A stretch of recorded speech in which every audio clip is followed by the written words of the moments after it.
So I was doing some briefing with this client about the training, and I said at the end of the training, I'm going to get everybody to share their 3 key learnings. I'm going to get everybody to share 3 things they're going to do differently based on the training.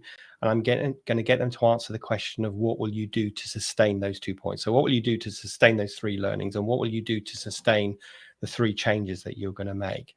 And that led me next to say, look, training is notoriously bad at being implemented when people get back to their desk. But, I've got this coach clone that's trained exactly on the content that I'm going to be delivering. And that means that your team can carry on having conversations about the training with my coach clone, and they can get further advice. They can be reminded of frameworks that I've taught in the training. And I think it just so happened that at the time, the agency owner was really looking into AI for their agency as a whole, and so was very interested in this. So he said, can you demo it? And then that's led to this idea of saying, great, we're going to give everyone access. Now, of course, you're not charging $10,000 a month, as lovely as that would be, for access to that.